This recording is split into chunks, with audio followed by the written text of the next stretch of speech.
Good evening everyone. Ayan, nag-mushroom kami ni Lalabrisa kanina. Mga siguro 1 oras lang mahigit kasi kailangan niyang umuwi ng 5:00. Pagkahatid ko kay Lalabrisa sa sasakyan niya, umuwi ako saglit dito sa bahay tas nagkape lang ako. Bumalik ako sa forest. Doon rin sa forest din na kung saan kami nilalabrisa nag-mushroom. Halos mapuno na kaagad yung basket ko. Tapos, na umapaw ng husto, lumakad pa ako sa paborito kong forest. So, ayan, sobrang daming mushroom ang nakuha ko. Ayan, ito ang black mushroom. Mahirap itong hanapin kasi kung hindi malinaw yung mata mo, hindi mo yan makikita. So, 7:00 na ng gabi, malinaw pa yung mata ko. Kaya ayan, marami pa akong nakuhang black mushroom. Mustatordi yan. Mahal ito na mushroom. At rare na rin siya kasi mahirap ang hanapin. So, ayan mayroon kaming sariling place sa forest na alam namin kung saan ito tumutubo. Kaya, alam kong mayroon natutubo doon. Ayan. So, ang dami. Yan, napakaraming black mushroom. Tapos, hindi ako nakakuha ng maraming bahbero, itong supilo bahbero. Kasi, gabi na, madilim na. So, carpet ito sa forest. Carpet yan. Tsaka malalaki na siya. Ayan, oh. O, yan. Ito, ang version din ito ng kantarilli. Pero yung kantarilli yung dilaw. Ito to. Ito kantarilli yan siya. Ayan. Pero bahbero din siya. Oh. Ito, kantarilli na bahbero. Basta bilong siya sa mga bahbero ang kantarilli yan. So, ito bahbero din yan. Oh.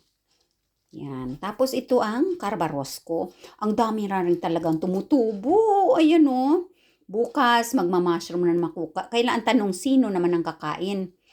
Ang kakain ng mga mushrooms na ito kasi nakakatuwa lang talaga. Ito mga puniki. Yan, mga first class na mga puniki. Ayan, kung pwede nga lang ibenta sa sa online Ayan Ang dami. Hindi ko talaga ma-close yung aking eyes kasi sobrang dami. Ito ang Haparosco. Ayan konti lang yung sila labang nakakuha niyan Lalab Solomon. Ayan. Tapos ayan na yung mga punikitati yan. Tapos ito mga herkotati ko first class yan. Mga first class at saka ang lalaki. Sila Labrisa halos ilang kilo din yung na hunt na nakuha namin kanina. Ayan, first time nila Labrisa na naka-experience na mag-mushroom. Siyempre, introduce ko sa kanya ang mga first class. Ayan, herkotati yan. Hanggang doon mga first class na herkotati. Yan, ang sarap niyan. Mga palang gingging. Ayan, tapos, ayan dito, punikitati din yan. Ayan, mga puniki. Tapos, may halo-halo na yan dyan ng mga herkosieni tatit. Ayun, di ba? Ang daming mushrooms. Ayan, come to Finland. Ito ang urakas. Ayan, hindi pa ito nakita ni Lalabrisa ang urakas. Kasi, konti na lang sana yung lakad namin.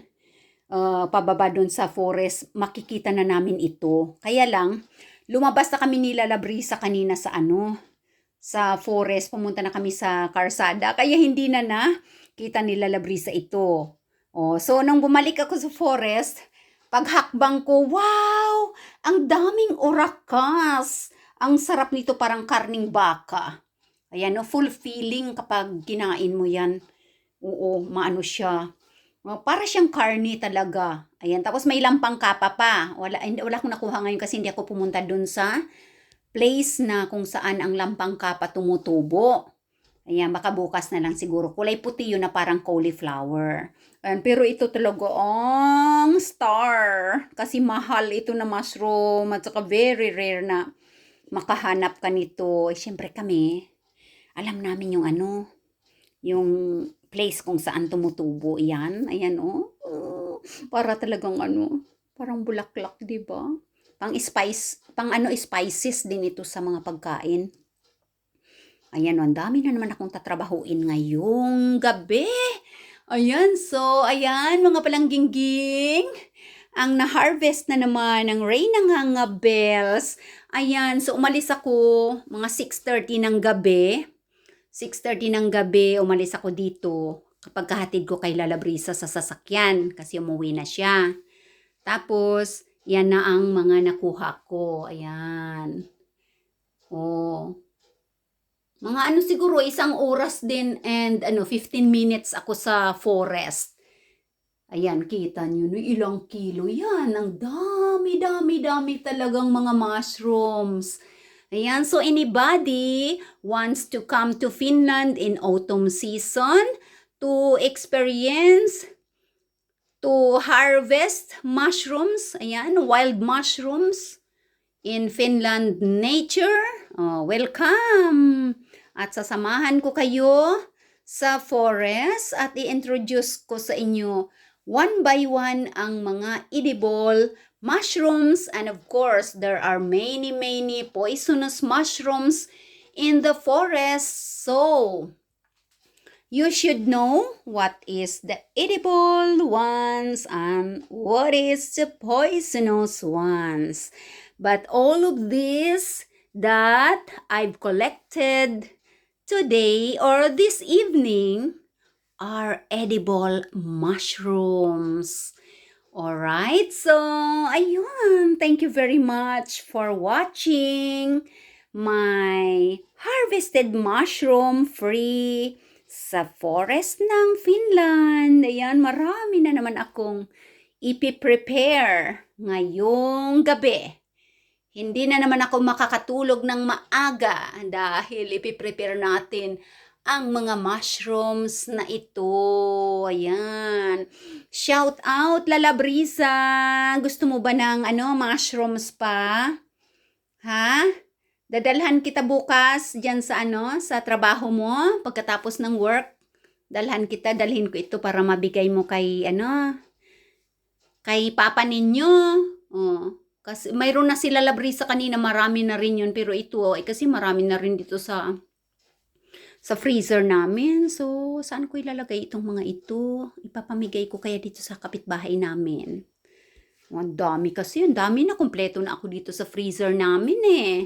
Ayan. So, thank you so much. And shout out sa aking mga palanggingging, palanggas, ang aking mga members dyan, mga sulid. Ayan, para sa inyo. Ito, Carbaros ko ito Carbaros ko yan. Yan, masarap na mushroom yan. Ang dami din kami nakuha kanina para kay Lala Brisa sa kanyang basket. Ayan. So, natunghayan na naman ninyo ang nakuhang mga wild mushrooms ng Reyna Nganga Bells sa Finland forest. Ayan. Thank you so much, members, subscribers, super chatters, and of course, public viewers na nagwa-watch ng aking mga videos sa Sherlyn Vitanen K. Ayun, Reyna Nganga Bells ng Finland. Thank you so much for watching. Until next time, like, subscribe, comment, and share. Ayan, so hanggang sa muli nating pagkikita, hasta la vista, baby. Bye-bye, everyone.